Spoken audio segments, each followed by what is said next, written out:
Yun. Lakas.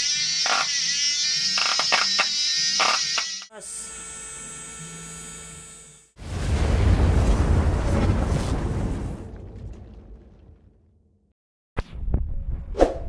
Ito na yung PDC boss. Mga boss, PDC ko. Bagong gawa. Final na to. Yun. Ang gulo. Yan na siya. One by one lang. Ito hindi to final. Ito final na to. Ito pang testing. Testing lang to. Ito yung bolt tayo. 12 volts. Siyempre di mawawala yung tubig test. Tapos spark natin yan.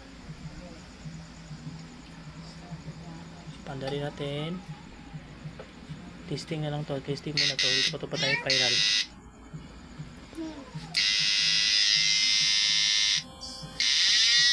Yun.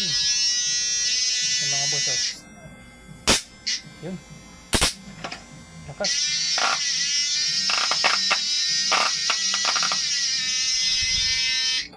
Sobrang lakas mga boss.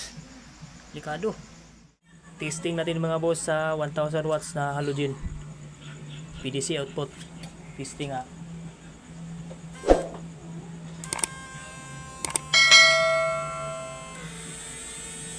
You know, sobrang lakas. PDC natin, oh.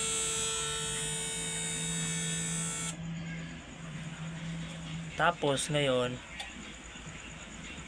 lagyan natin papel para malaman natin kung malakas pa talaga, kung kaya niyang sunugin to. I-ano na natin dito lagay kung kaya bang sunugin. Papel 1000 watts halogen to, halogen bulb. Kasi pag mag-testing tayo ng mga 500 lang or sa mga 100 watts na mga halogen bulb, puputok. Kailangan malakas na yung wattage ng ilaw nyo para hindi agad masira.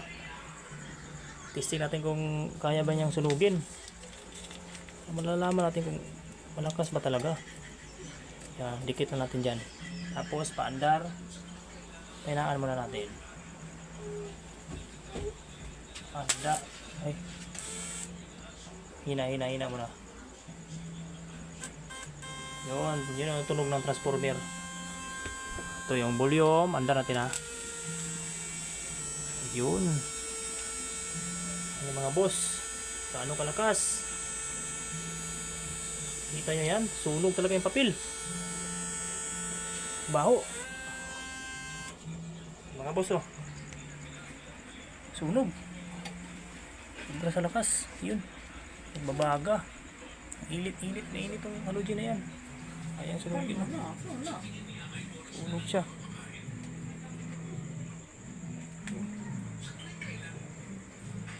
Ang lakas talaga pag naka PDC output.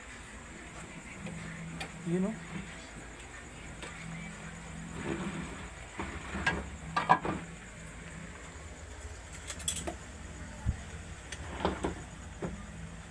Lakas ito. Yan, DIY ko lang yan. Tips na rin mga boss sa mga gumagamit ng PDC output. Huwag nyong pag-sparkin yung PDC. Bawal sa pag-sparkin. Pag short, pag spark, ang lakas ng spark. Tapos ang kapasitor nyo, ito filtering kapasitor, kawawa. Yun, no, lumubo, malapit na puputok. Yun, natanggal na yung nya, papel. Yun. Bawal pag sparkin pag PDC. Oh, lumubo na, oh. Minute. Nag-spark ko yan kanina, eh. Yung sa isang video ko, nag-spark ko, ang lakas ng spark. Kaso ito yung nangyari, oh. Hindi ko napansin, lumubo. Mantika ng pumutok. Sayang yung filtering capacitor. Mahal yung filtering capacitor. Pero yung mga ECR nya, ito, walang problema. Tinanggal ko na yung yung buzzer. Kasi ang ingay. Hindi na ako naglalagay ng buzzer. Ang ingay nya. Yun lang mga boss.